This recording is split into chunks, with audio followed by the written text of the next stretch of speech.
Again, welcome everyone. Thank you for joining us. We're living in an exciting time, and we think this is a great opportunity to talk about some of the things that some of the great things that are happening, I think, in Canada that can help address this. We think of this series as a kind of lunch and learn, which is why it's short. It's 12 to 1. As long as you're muted, please feel free to bring I've got my tea. Feel free to bring a sandwich and join us for that. I am the executive director of the Fair Finance Fund. So I'm going to give you a quick overview of the fund and what we're doing, and then turn it over to our awesome speakers. So I will start with a bit of a context for this webinar series itself. So we are in the midst of an unprecedented health and economic crisis. It has led the government and others to take action to protect workers, vulnerable populations, seniors, and there is still more to do. A time like this also means that people are taking stock of the models that we've been using. Many people are starting to think, what would a more people-oriented economy look like? And how can we get there? So the people that we've been inviting to this webinar series are some of the leaders in talking about those issues and thinking about innovative new models to make sure that the economy serves our values and the social purpose of communities in Canada. So just a quick overview of social finance for people who might be new to that. Social enterprises in Canada do face barriers to capital. This is why social finance is needed. People may not understand the model. Co-ops, which is a very strong model for a business, can face challenges to getting conventional financing because people don't understand the democratic ownership. They may not have the kind of assets that are expected. Many cases, something like a democratically owned co-op or a nonprofit might be asked for the board to make personal guarantees to get the capital, which is definitely not always acceptable. So we need it to meet that gap. These are the social enterprises in the local food and farm sector that we work in are extremely important. It's the next generation of farmers. It's people who are developing independent, community-based markets for local food. We're also at a moment when social finance in Canada is on the rise. So you can see some of the numbers here, rising up to 14.75 billion in 2017. It's predicted that it would be increasing in the local food and farm sector, and in some ways that's ever more important right now because because of being an essential service. There are many reasons to support the local food and farm sector, and overall, sort of in a nutshell, to me, we need resilient food systems in Canada. We need to be less export oriented. We need the benefits and the ownership of our food system to be more regional, and social finance in the food sector is able to look at that. This is Mulberry Moon, one of our loan clients.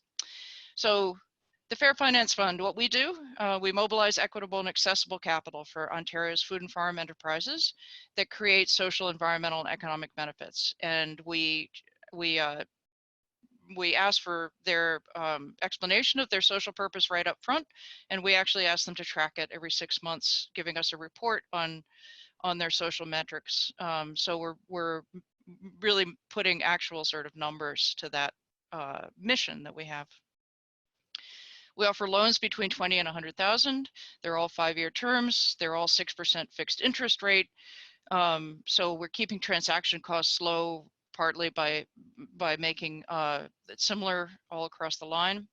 One of the things that makes us really unusual is that we don't require security. And I always say, we're not going to go to a young farmer and register their farmland against the loan and then seize the farmland. I mean, this is so much against our values that we wouldn't do it. So it's not worth the cost of registering it. We're raising money we have some non-repayable capital from grants, and then we take investors, both individuals and institutional investors. And those are the terms up until May 31st. We might be adjusting our interest rate soon. And a couple of examples, we recently invested in Chocosol, um, and and they are this amazing committed direct trade chocolate company based in Toronto, delivering on bicycles. I tried to get the bike in that photo, but I couldn't get the actual cargo bike in. They are incredible, and they are doing so much work to make sure that they provide a decent workplace, that their staff are well treated, their staff are trained in the issues of fair trade, and that they meet all their environmental goals, including incredible delivering by bike and things like that. So one of the things I always say about these organizations, though, that we invest in is that they're not just triple line, bottom line, but that the fact that they have these commitments and the fact that they're committed to regional, good local jobs, strong supply chains that benefit the farmers means that they're actually creating businesses that are very strong and therefore worth investing in because of the fact that they have social and environmental purpose. So we've also invested in a hardy fruit orchard in northern Ontario. Again, reducing supply chain miles, doing import substitution, and I come back to saying, how can we afford not to do this? We have to make our food system stronger, and social finance is the way to do it. A couple of others, this is Mulberry Moon Organics we invested in, and Kipling Ridge Farms is the hardy fruit orchard that I just mentioned, and these are some of the impacts that are coming with our new investments.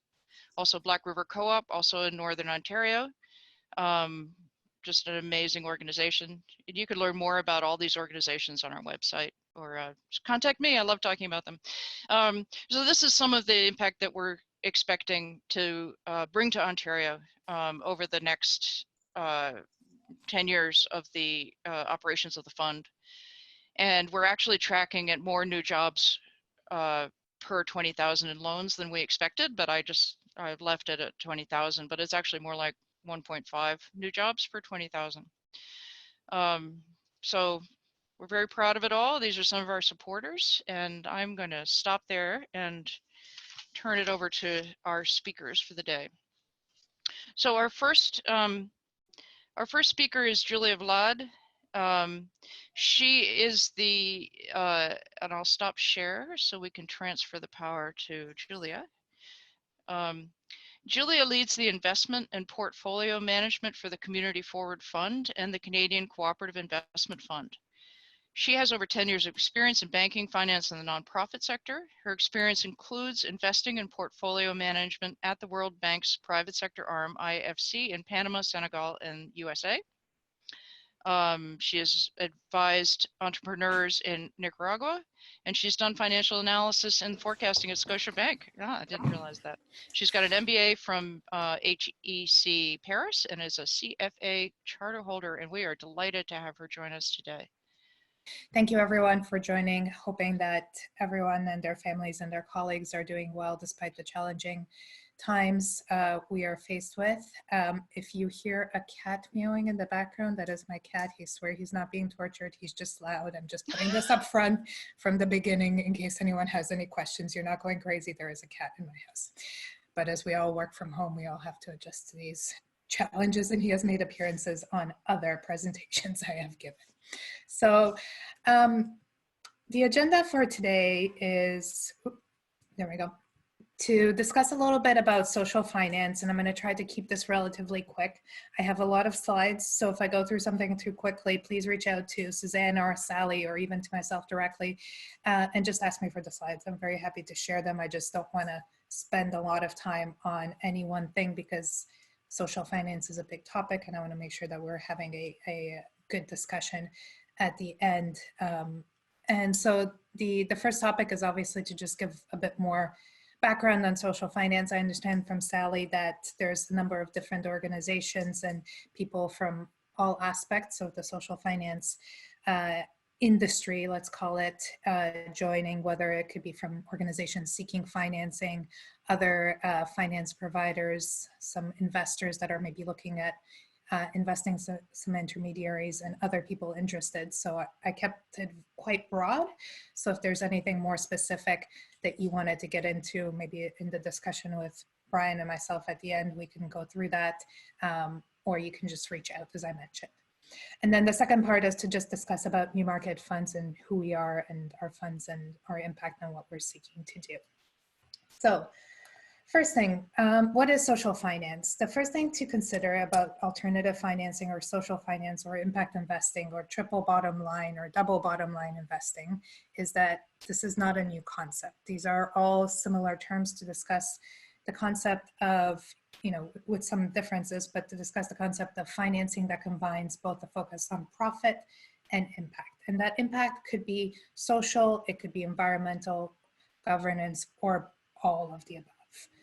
The degree of the focus on impact and profit will vary by investor, and it can go anything from philanthropy, where they're not even seeking repayment of the original capital, to all the way to market rate and above returns. So it really depends by investor. And as I mentioned, it's not new, but it's now recently, and as also as Sally mentioned, coming into greater focus, and we'll talk about that in a little bit. But keep in mind that some of these organizations, for instance, Van City or the credit unions in your areas, have been doing a version of social finance and alternative financing for a number of years. So going a little bit more into depth, what we mean by different investors will look for different things. So investors will target a combination of return and impact typically. So if you're an organization seeking to either invest in an intermediary or seeking to get investment from an intermediary, it's important to understand what the intermediary, what the fund will look for. So are they looking to make, to preserve their capital only? Are they looking to make some returns but below market? Are they looking to make market rate returns? Or are they looking to beat the market? And then on the impact side, most investors in this space will look for a measurable impact, whether that's on the environmental, the social, or both. Some investors might have specific metrics that they ask you to measure that they are tracking themselves, or they might use metrics like IRIS or the social development goals that are broader and used across the industry. It really depends by investor. And the emphasis on the amount of reporting on the impact side also depends by investors. So if you're an organization that is seeking investment, it's important to understand what the capital providers that you're speaking to are really looking for on both sides, to make sure that there is an alignment and that you're not going to go into extensive conversations with them without having the baseline agreement on what it is that you will provide. So something else to consider regarding social finance or impact investing is that this can be done across classes. This could be things like in GICs that Van City has, or it could be a fixed income product, for instance, a loan fund like the Community Forward Fund, or community bonds like Sally mentioned for the Fair Finance Fund. Social purpose real estate is another type of impact investing, or alternative investments. Venture capital-like investments that have an impact goal could fit into this category. Hybrid investments. We have a fund that we manage that works with cooperatives, and I'll talk a little bit more about that, but we offer things like preferred shares, and we offer things like revenue-linked loans. So there can be a number of different alternative types of investments as well. So stepping a little bit back and thinking about why is there an increased interest in social finance globally, because there really is, and Sally mentioned some of the numbers, so I'm not going to dwell on numbers, but there has been a view that there are limits to business, government, and philanthropy and what they can do. So maybe a blended, hybrid approach between some of these, and every investor will again have different levels of blending business versus philanthropy, can be useful. And this flexibility is one of the great things about social finance, is that you will have investors across the spectrum that are looking for different amounts of returns and different levels of impact. So you can find an investor that you can work with as an organization seeking capital that really fits with what you're trying to achieve. And on the flip side, there's been a growth also in the types of businesses such as social enterprises, benefit corporations, B Corps, both Rhiza Capital and ourselves are B Corps that are really focused on not just business as usual, but actually business that creates significant additional positive impacts. And like Sally said, this just makes good business sense. A couple of other reasons we've seen that there's an increase in demand for social capital financing from some of our borrowers or people seeking capital from our funds, specifically is that we work with a number of nonprofits and cooperatives, and there's been some constraints on existing funding, government spending constraints. Keep in mind, this is the pre-COVID situation because we don't actually know how a lot of these things will end up working out. There's obviously a lot of government programs being put forward now under COVID, but how those fit for different organizations depends. But before the COVID situation, we were seeing a pullback on a number of government programs, and the fact that there was changes in criteria and not a lot of organizations were able to access the same funds that they were able to historically. And the other side is that we've seen a lot of organizations coming forward needing to acquire space or taking advantage of the opportunity that there's a lot of different organizations, including churches, that are selling their real estate and they need new sources of financing for these type of projects, capital projects.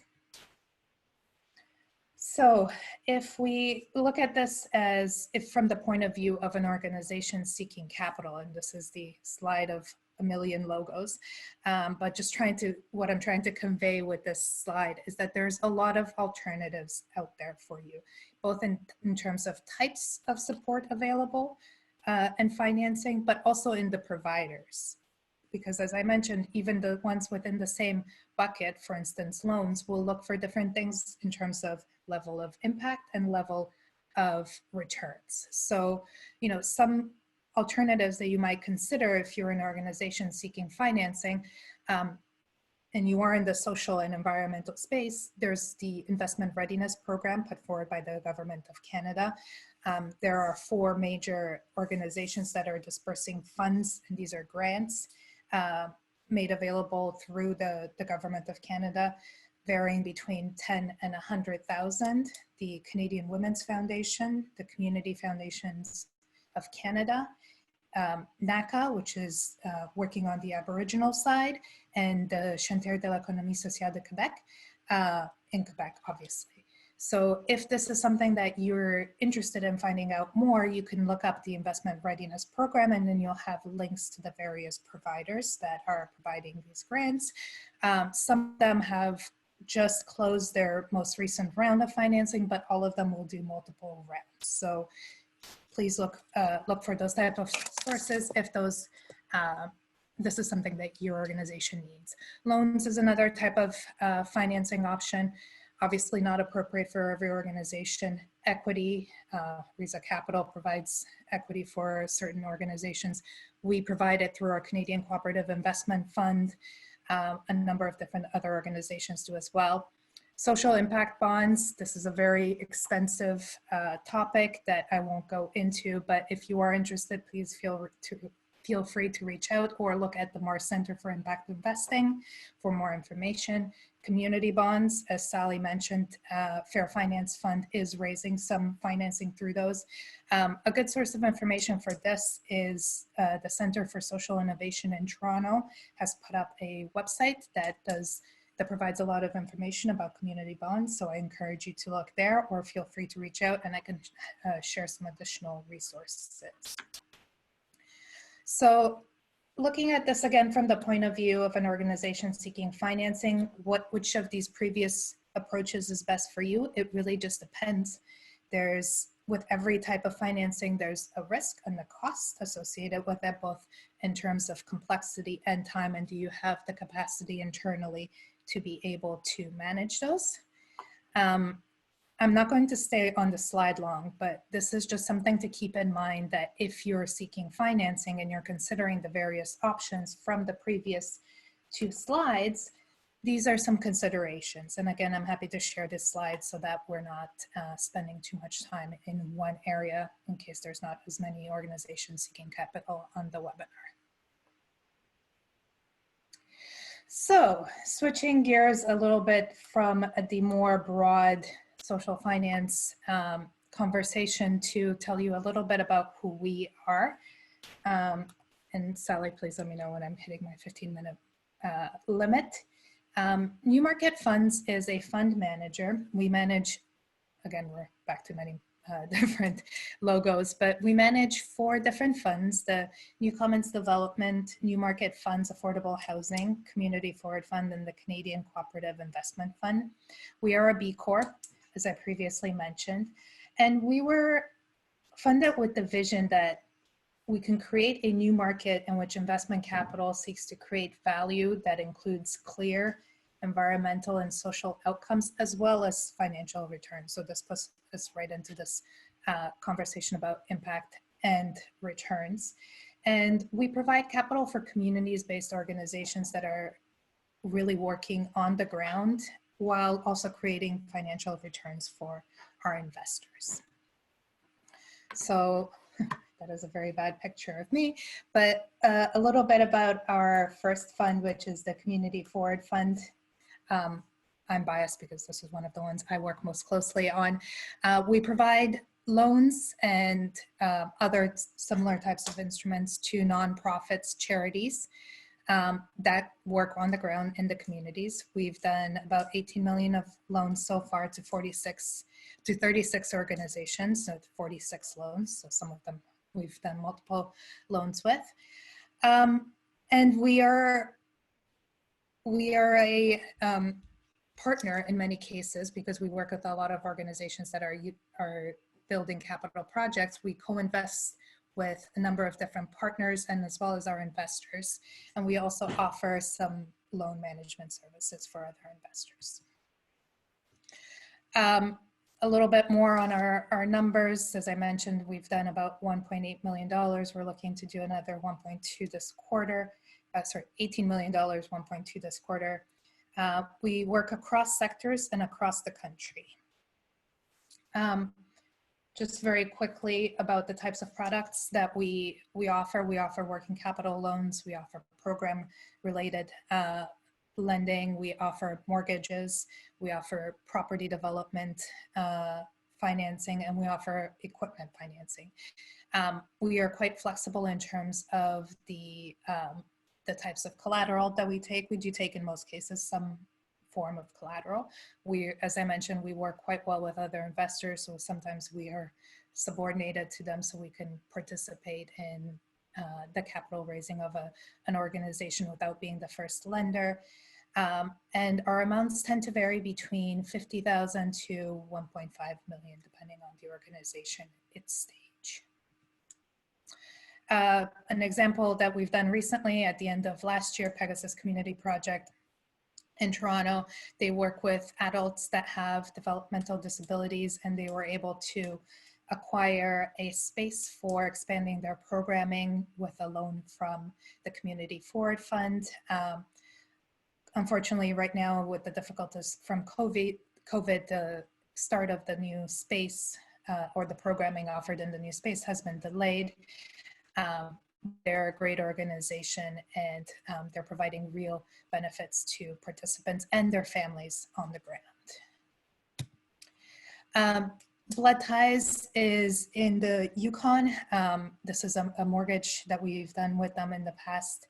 They're a great borrower. They're providing housing to persons that are marginalized by either addiction, illness, homelessness, or other health conditions.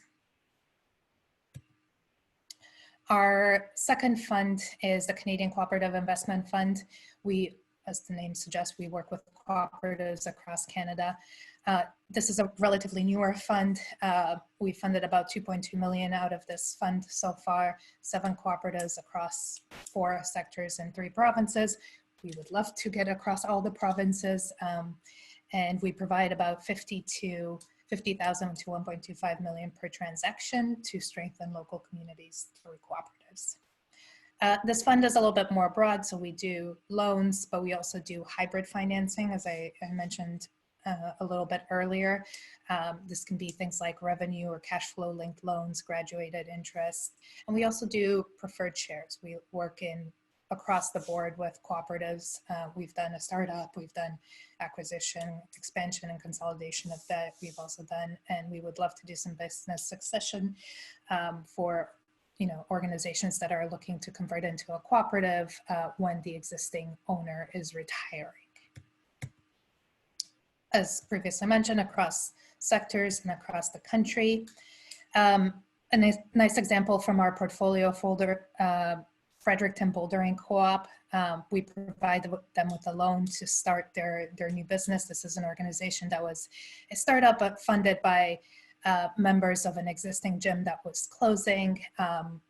We funded everything from the walls to the holds to the mats, and they were doing, again, previously to COVID, quite well, exceeding expectations in terms of revenue and membership growth. Another example, we've provided a bridge financing to Sudbury Independent Cinema so that they could convert a space that had previously been a gym into a state-of-the-art cinema. Going really quickly now because I know I'm running late.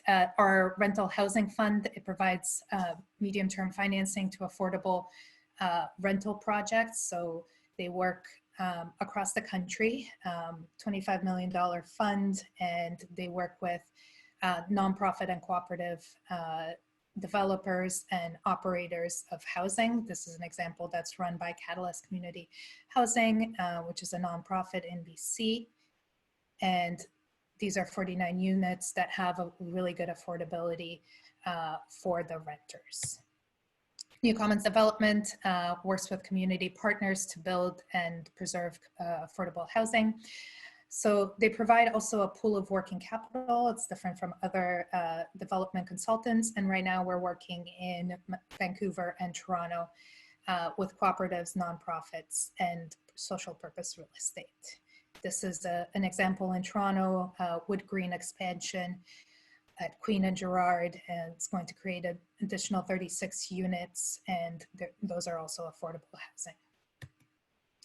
And we also run a couple of investment readiness programs through the Government of Canada, but I won't spend much time on this. And just say thank you very much for listening to the presentation. That was fascinating. Thank you, Julia. And if you stop the share, then we can switch it over to Brian. Thank you. That was great. Brian Smith, while he's getting set up, I'll give you a bit of an overview. He's got an amazing past. I'd like to hear more about it. He's a co-founding partner in Rhiza Capital, mandated to grow the ecosystem of investments that can support social ventures and looking at businesses that have social and environmental impact. He has lots of experience, private equity placements, institutional investments. He also co-founded and is the chair of the board of the Persephone Brewing Company called the Beer Farm, which has had award-winning beer, so good to know. It's the only certified B Corp brewery in Western Canada. He's got numerous degrees, and the social ventures that he's worked with have won all kinds of awards. So we're really excited to have him join us. And Brian, I'll let you take it away. Thanks, Julia, and Sally, and appreciate you all inviting me to participate today.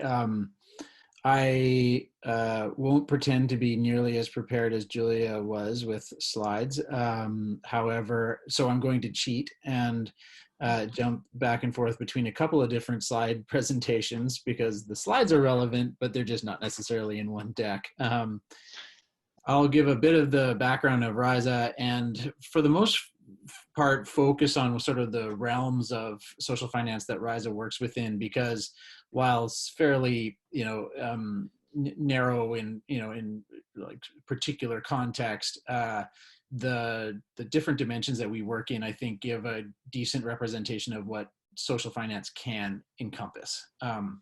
And as Sally mentioned, I am a social entrepreneur, and so for those of you out there who are, working on the development of an idea or a project, I've been there. I'm with you, and these are particularly challenging times, I would argue, to be a social entrepreneur, especially in the food space. So I'm also sort of happy to, engage in the question and answer section around, what entrepreneurs are facing these days, including in the sort of food space.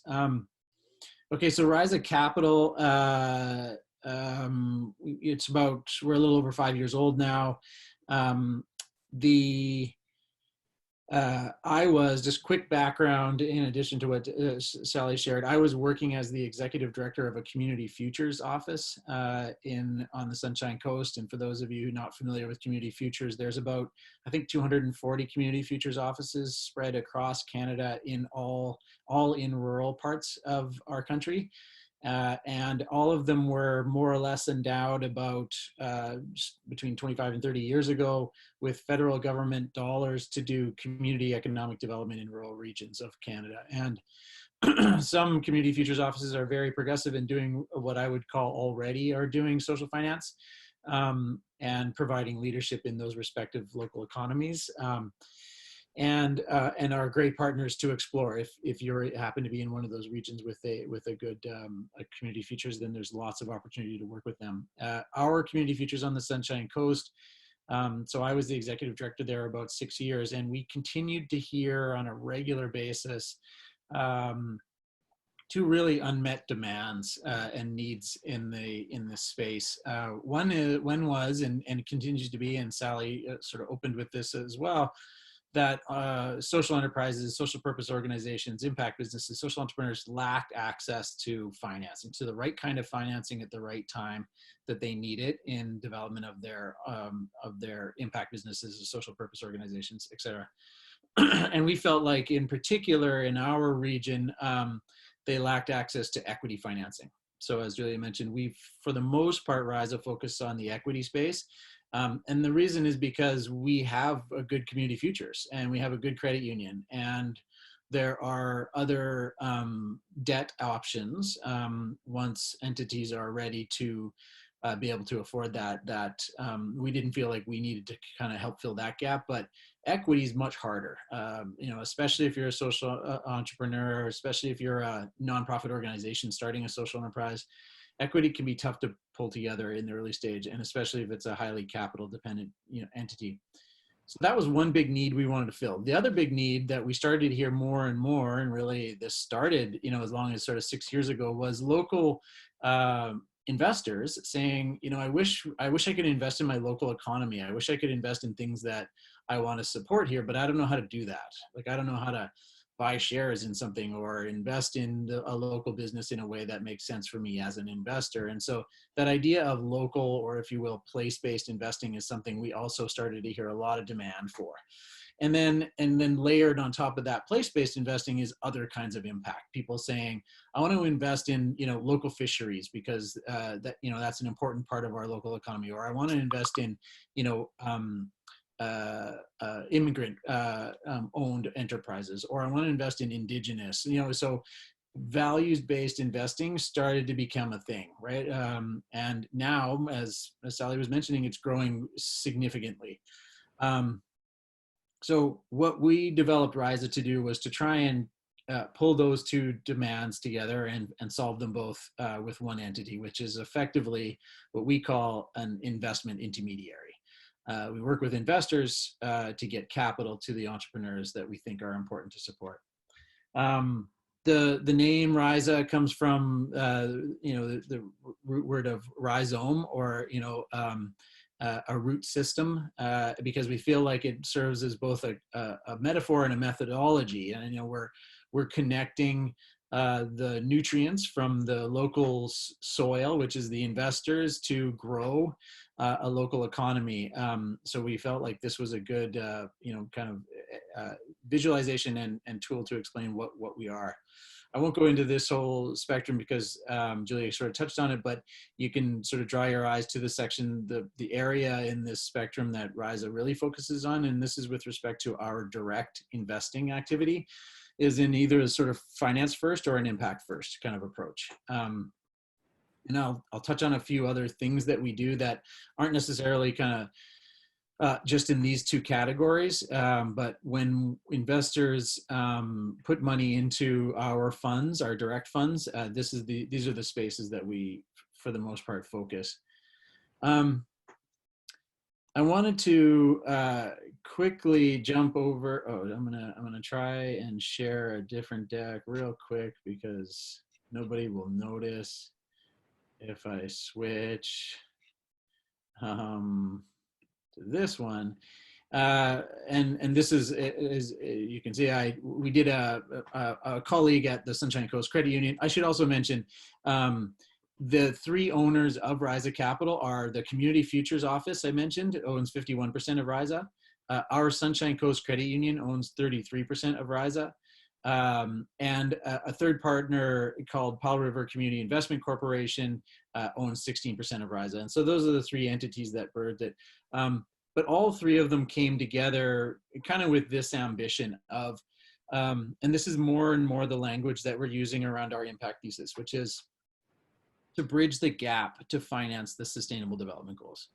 You know, the big round scary numbers that the United Nations offers up is that it's going to take $5 to $7 trillion a year to achieve the SDGs in the time frame that that they're aiming for.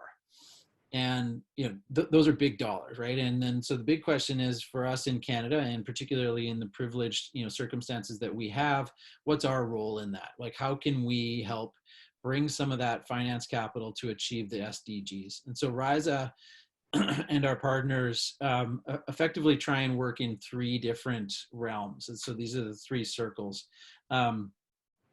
And each of those three circles contribute to our mandate, our goal to support impact ventures and social purpose organizations to achieve the SDGs.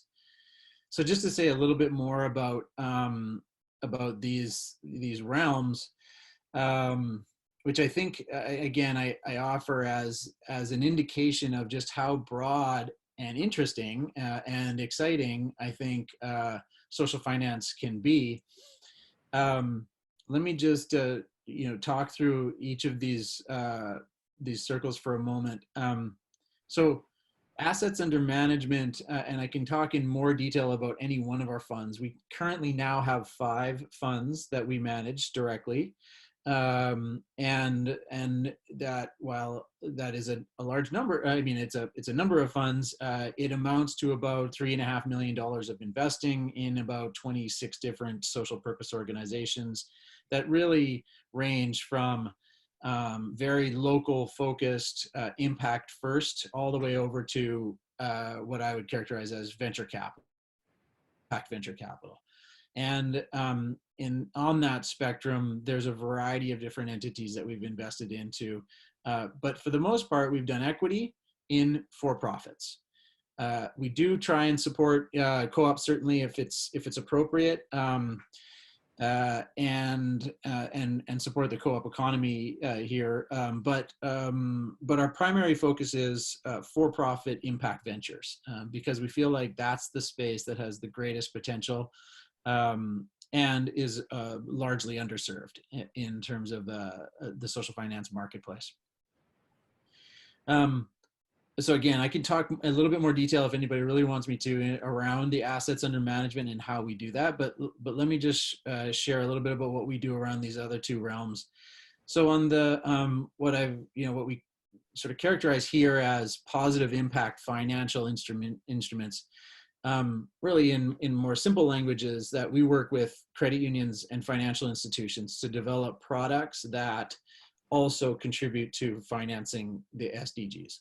And one particular example of that I think I had a slide here, was developed at the Sunshine Coast Credit Union. Needless to say, or perhaps it goes without saying, the Sunshine Coast Credit Union is a key partner of ours, but I would argue also one of the most progressive credit unions in the country.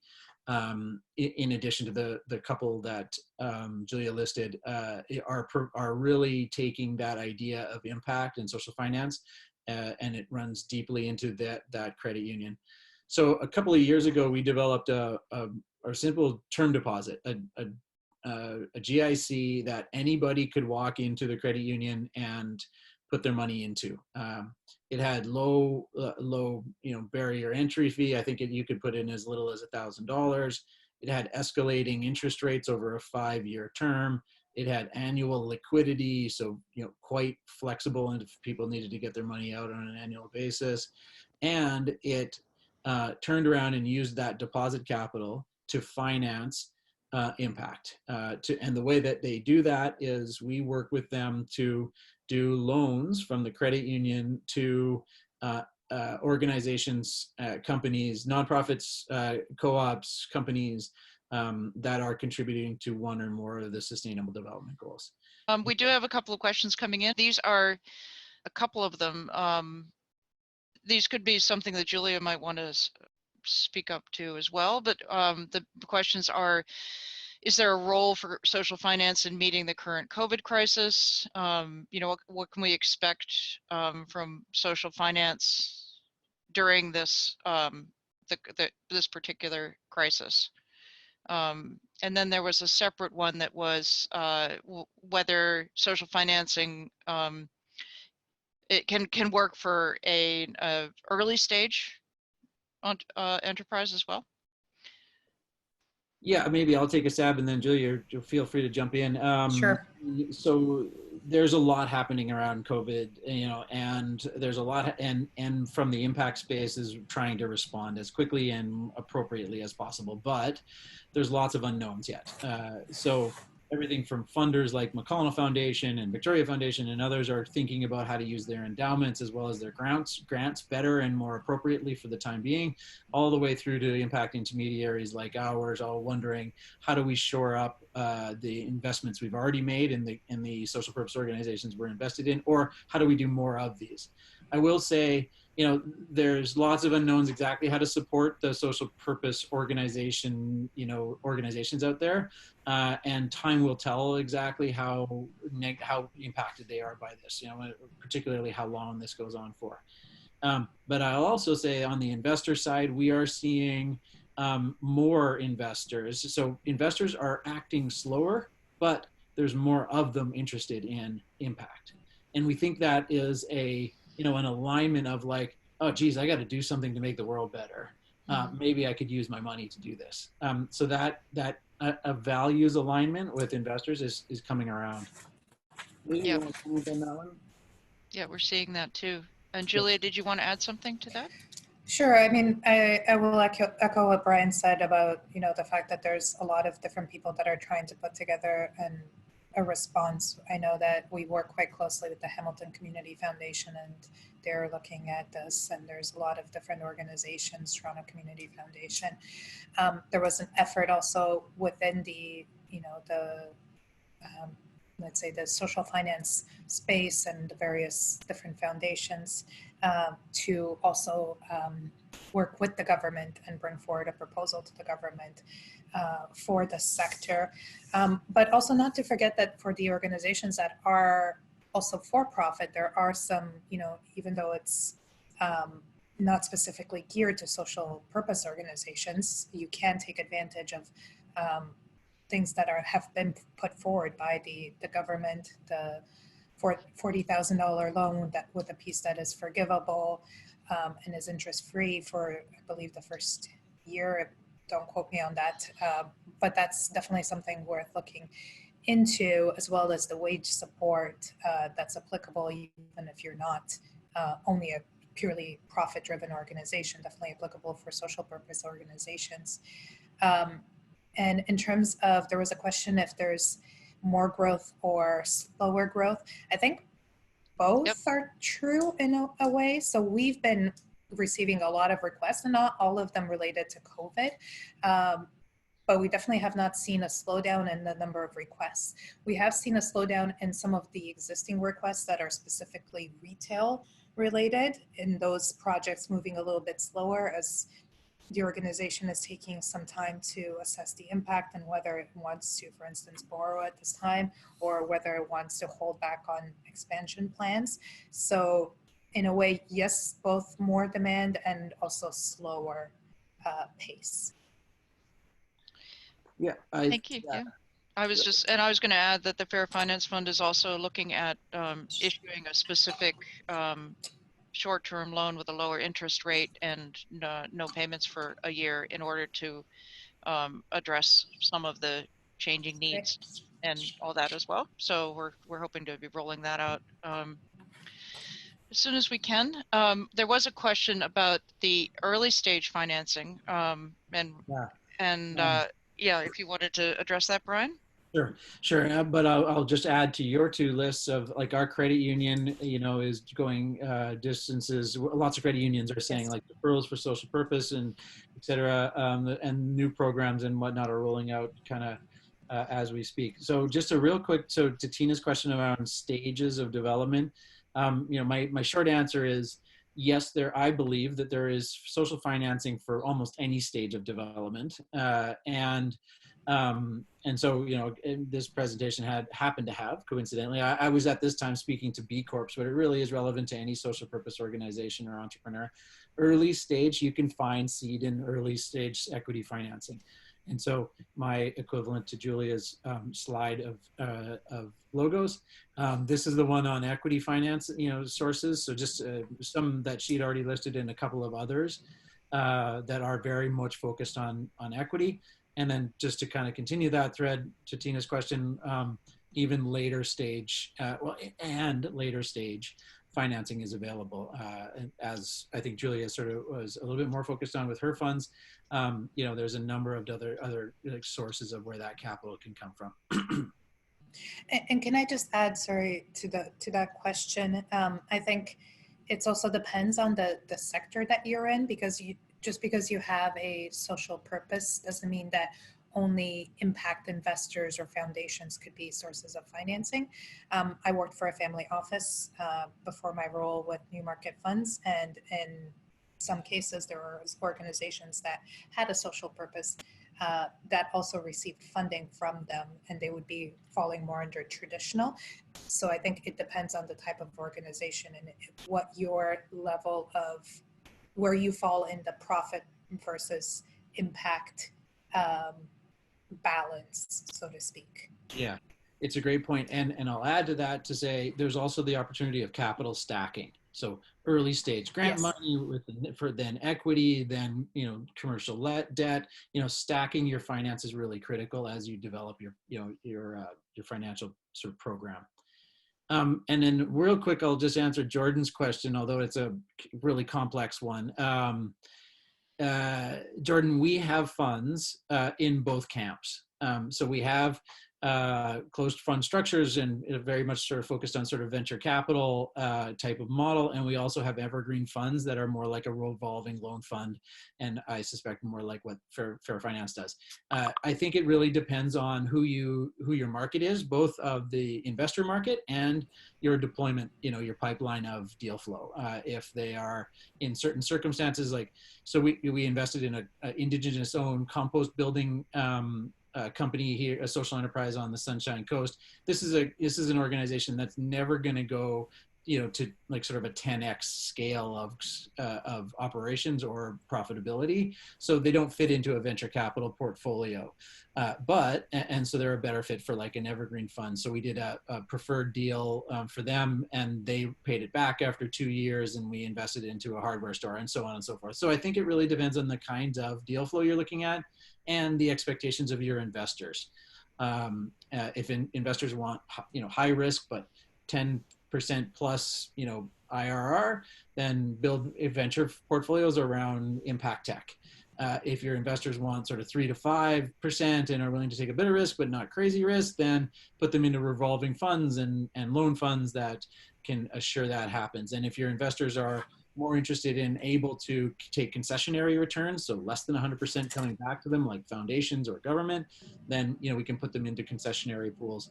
Or arguably, and maybe I'll just quickly jump over to my third circle here that I call ecosystem development. Maybe we can build blended funds as well, where and to Julia's earlier slide about asset classes, I think the answer that I have to her question of is social finance in asset classes, my argument is, or what we're working on is trying to develop blended pools that could have blended asset classes within a single portfolio. So imagine, if you will, we have a car co-op, and we have affordable housing, and we have technology, and we have Main Street, all in one portfolio, and building a blended asset class portfolio. So I think we need to test some of these assumptions around asset classes and differentiations among investors. And so part of what we're doing in terms of ecosystem development, in addition to being a part of the national collaborations that New Market Funds is, and some policy information, and helping to shape the social finance fund coming out of the feds and whatnot, we're also working in place-based settings to build impact funds right now in 4 different regions. So there's obviously the Sunshine Coast is one where we have place-based funds. We've built and launched a fund in the Okanagan out of Kelowna in partnership with the Community Futures and an accelerator called Purple in that region. We are in the midst of shaping and launching a fund on Vancouver Island with our partners called Scale Collaborative, and with the hope that the Victoria Community Foundation will be a partner, or at least a seed investor there. So, And so last piece about ecosystem development, we're also building a fund in the Yukon with an accelerator and Yukon College up there, and because there's a whole bunch of need for the right kind of social finance up there as well. Can I just add 2 quick points to that comment, because I think Jordan's question also asked about timing for closed versus evergreen structure. Most our funds are evergreen, but not all investors will be able to invest in an evergreen fund or interested to invest in an evergreen fund. The flip side of that is the pipeline development is usually slower than what you will anticipate. So having the flexibility of an evergreen fund, because deployment sometimes can take a little bit longer. And I've seen this also when I was working at the World Bank, and we invested in a couple of fund managers and specific funds. That can sometimes be a little bit longer. So as a fund manager, the added flexibility is great. It's just a question of finding the right investors that will be willing to put up much more patient capital, so to speak. thank you. And thank you very much, Brian. That was great. I can see there's a lot more that you could tell us. And I did want to mention that if people have other questions, they're welcome to contact us. We can get it to Brian and Julia and keep the conversation going. Fair Finance Fund, we track 5 metrics: local jobs, local food sales, procurement from local suppliers, and then we work with clients to develop 2 social and environmental purpose indicators that are specific to them and don't require an enormous amount of time. I mean, that was part of the idea, was to make this doable, not to make it a very onerous task for the clients, and then to be able to make an impact report, which we provide every 6 months to the investors to say, we were able to say this time we've reduced water use on 3 farms. We've been able to do a soil test and prove that we've invested in increasing the soil health on an organic farm. So that's how we've been using them. And thank you all so much. It was great to share this hour with you and to hear about these great models. So I'm excited to hear about it and hope to keep working with you all today. And there's my contact information back up. So have a good day. Thanks, Thank you for everyone. organizing. Thank you.